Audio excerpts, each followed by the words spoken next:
IAS Deepak Rawat से पहले हल्द्वानी पर आई पूर्व आईएएस की रिपोर्ट, खुलासा सुन होंगे हैरान। 31 जनवरी को ही हो गया था निगम कमिश्नर का ट्रांसफर, फिर 8 फरवरी को वहां कैसे पहुंचे? कौन है डीएम वंदना सिंह, जिनकी गिरफ्तारी की उठी मांग? दिल्ली से है तगड़ा कनेक्शन। ये एसीपीसीआर यानी association for protection of civil rights के मेंबर हैं, जो अपने हाथों में हल्द्वानी की रिपोर्ट रिलीज कर रहे हैं, जिसमें एक के बाद एक ऐसे खुलासे लिखे हुए हैं कि सुनकर सीएम धामी भी दंग रह जाएंगे। इस कमेटी में पूर्व आईएएस हर्ष मंदर भी हैं, जो बताते हैं कि पूरी प्लानिंग कैसे रची गई, जबकि इसके मेंबर नदीम खान तो सीधा डीएम और म्युनिसिपल कमिश्नर को ही दोषी ठहरा रहे हैं। उन्होंने क्या कहा पहले वो सुनिए, फिर इस रिपोर्ट की भी पूरी सच्चाई बताते हैं। फैक्ट फाइंडिंग टीम के नदीम खान कहते हैं, हल्द्वानी में 8 फरवरी को जो हुआ उसकी जांच के लिए हम लोग 6 दिन बाद वहां गए तो पता चला कि 1.25 लाख लोगों की आबादी पुलिस की बनाई ओपन जेल में रह रही है। कर्फ्यू में कोई खास ढील नहीं दी गई है। जिस मदरसा और मस्जिद पर इन्होंने बुलडोजर चलाया वो पहले से सील थी।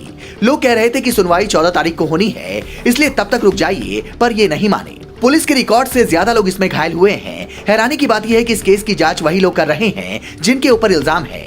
अगर स्वतंत्र जांच कमेटी बैठे तो नैनीताल की डीएम वंदना सिंह की कुर्सी चली जाएगी। जो लोग यूसीसी की बात कर रहे हैं, मैं कहता हूं कि वहां की 80% आबादी पढ़ी लिखी नहीं है, रोज कमाने खाने वाली है। उन्हें तो ये भी नहीं पता कि ये किस चिड़िया का नाम है। इसके आगे ये टीम ये भी कहती है कि वहां के म्युनिसिपल कमिश्नर पंकज उपाध्याय का ट्रांसफर 31 जनवरी को ही हो गया था, फिर भी वो 8 फरवरी को वहां कैसे पहुंचे, ये बड़ा सवाल है। पर उससे भी बड़ा सवाल ये है कि क्या नैनीताल की डीएम वंदना सिंह झूठ बोल रही हैं?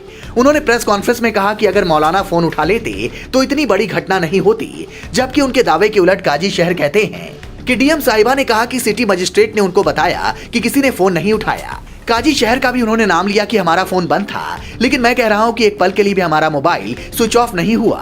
हम मस्जिद में कैद हो गए, किसी इमाम को कोई खबर नहीं पहुंची। अगर ऐसा है तो फिर इसकी जांच होनी चाहिए।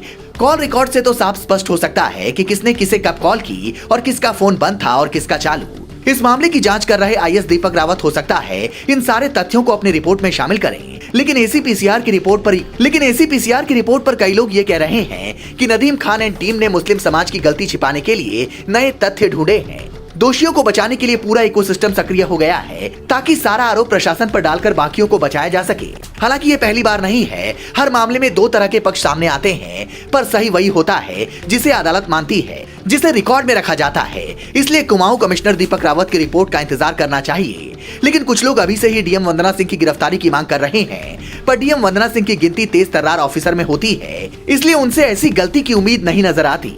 हरियाणा के नसरुल्लागढ़ की रहने वाली डीएम वंदना सिंह 2012 बैच की आईएएस अधिकारी हैं। पहले ये प्रयास में इन्होंने यूपीएससी की परीक्षा न सिर्फ पास की, बल्कि 8वीं रैंक हासिल की।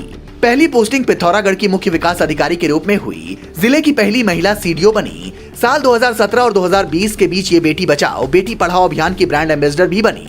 साल 2020 में रुद्रप्रयाग की डीएम बनी, वहाँ के कई जनहित के काम किए। फिर 2021 में अल्मोड़ा पहुंची। 17 मई 2023 को नैनीताल के डीएम का इन्होंने पदभार संभाला और 8 महीने में ही हल्द्वानी का हाल बिगड़ गया। इसलिए कई लोगों के लिए ये नायक तो कईयों के लिए खलनायक बनी हुई है। अब जांच के बाद ही स्पष्ट हो पाएगा कि इस मामले का असली दोषी कौन है। पर कोई डीएम अपने जिले का माहौल क्यों बिगाड़ना चाहेगा? रिपोर्ट तैयार करने वालों को इस सवाल का जवाब भी देना चाहिए। Bureau report, global Bharat TV.